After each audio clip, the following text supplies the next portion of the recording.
College, my friends, is dead. I get into an argument with my wife regarding this subject because she wants my kids to be able to go to any school that they choose. And I just laugh and say they're not even going to go to college, much less one they choose, because I'm certainly not going to pay for an item that has increased over 1,200% since I went to school, far outpacing inflation, which we're going to get to in a moment as to why. But because I don't even think that it's going to do them any good. You are essentially sending your kids to go to college to pay to be proselytized to by the woke, to be indoctrinated and to learn to hate Western society, everything that gave them the advantages that they have over the rest of the world, as well as their parents. Now, let's take a look at a few specific reasons why college is dead. The number of administrators has risen astronomically. This includes the DIE programs, diversity, inclusion, and equity, that are causing the colleges to die. And these administrators get paid $400,000 in some cases per annum in order to put in this poison into your children's minds, into the school, and to allow admissions of children into the schools based on their race. Now, for example, Stanford has more administrators than students. Yes. Let me repeat that. The Stanford University in California has more administrators than students. So obviously, the tuition has to be greater than a single administrator's paycheck because you've got more of them. So you've got to keep raising the rates, and meaning that the administrators, each student at Stanford can have an administrator following them around, carrying their books for them, and have some left over to do the most important diversity, inclusion, and equity work. How is this possible? Could you get away with this in a private corporation without government aid? Are tax dollars flowing into this? The ever-expanding bureaucracy of schools around the nation? No, they'd be out of business. But they can just keep jacking up the rates of your students, and unwitting parents who've been told that college is the only way to go, the only thing that will bring prosperity to your family, will pay for it because you've been hoodwinked. They are removing the SAT from the admission process in many schools. Why? Because the SAT is, of course, racist. And what they are doing is they are removing the intelligence signal. Yes, sorry, call me a racist if you want, but in order to score well on the SAT, it is indicative and correlated to your innate intelligence. The intelligence signal is gone, meaning that the value that an organization that would hire your kid from school, a corporation, is going to say, well, I don't necessarily know if they're coming from this school that they're going to be all that smart because they admitted all these kids that really don't perform well in the real world, that aren't that smart. So we're going to hang back and use another metric to decide on whom to hire. The value of a university degree, when you eliminate the intelligence signal, drops significantly. Most of the classes are fake.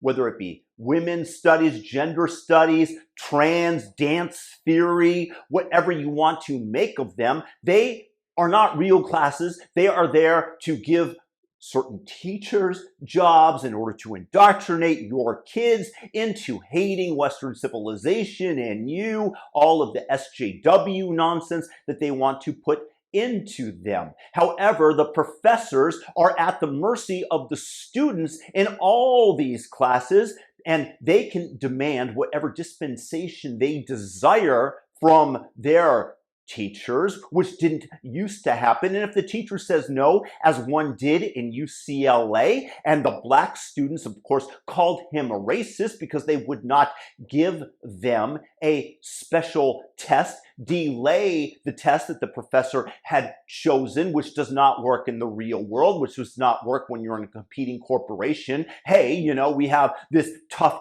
mental time, so go ahead and delay our project. No, that's not how things work. And the teacher needs to get you ready for that, regardless of what class you're in. And they are able to then have the teacher put on administrative leave, have to go through all sorts of legal trouble. This actually happened at UCLA after George Floyd. The black students demanded a special test and a delay in the test be given to them. And the teacher said no. And they, of course, labeled him racist and basically ran him out of the university. He is currently suing, as best as I can remember. Nevertheless, the administrators who have raised tuition by 1,200% know which side their bread is buttered and will side with the students because they are the ones who are paying the bills along with the taxpayers who are funding this horrendous education that are teaching them nothing but the SJW principles of how to hate America.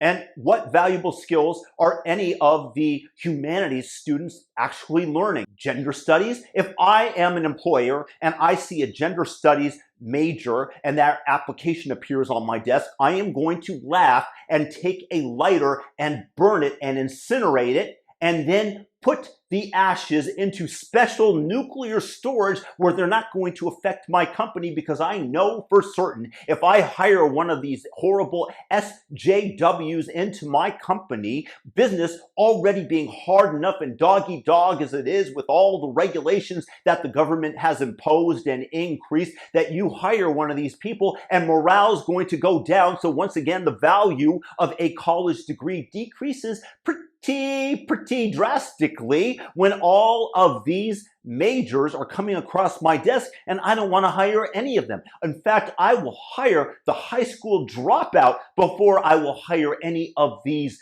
learned majors that are demanding $100,000 a year salaries because they studied lesbian dance theory, because they are owed this, and then we'll go ahead and, once again, I said it, but they're going to lower the morale of all the other workers and get them to organize against me and get grievance studies majors. They're going to concoct the grievances against the corporation.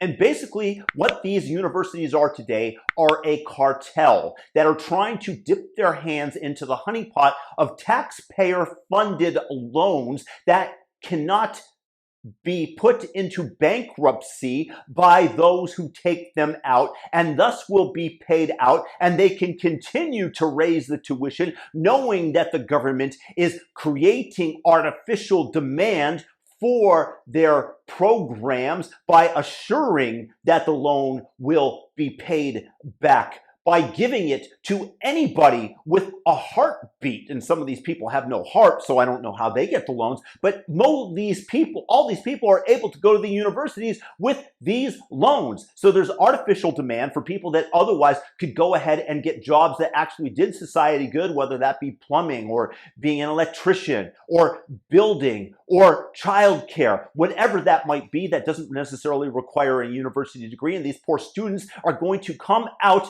hundreds of thousands of dollars in debt potentially, and without the ability to pay it back, feeling that they are owed by society, feeling, and perhaps even rightfully so, that society promised them a better future, and the university degree that they have becomes worthless in the minds of an employer like myself. I'm not going to hire them. They're going to feel very bad and then go ahead and join Antifa and try to burn the system that they felt hoodwinked them to the ground. And from a psychological perspective, you can kind of understand it, can't you? I don't know. You have to say that there is something to it. So the fiat money system printing up this money, guaranteeing that the child has access to an education that does not necessarily serve them, that will turn them against the country, that will turn them against their parents. And when you have the intelligence signal being taken away as a potential employer, that I'm going to hire only university graduates,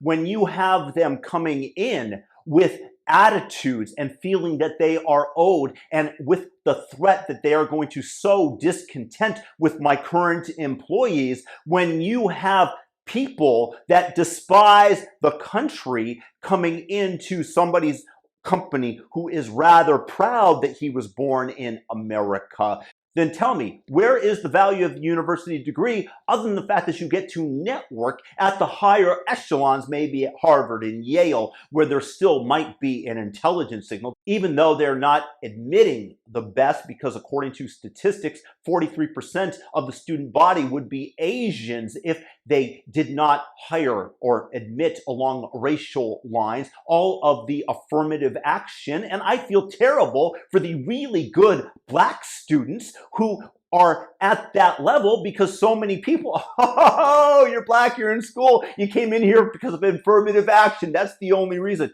Go ahead and clip that, you haters, because you know what I mean. The really good black students are going to be assumed that they got in because of affirmative action, which doesn't help them when they get out of school either. So my points as to the university being dead, go ahead and dispel them. Tell me where you disagree. I'm very curious to hear your point of view.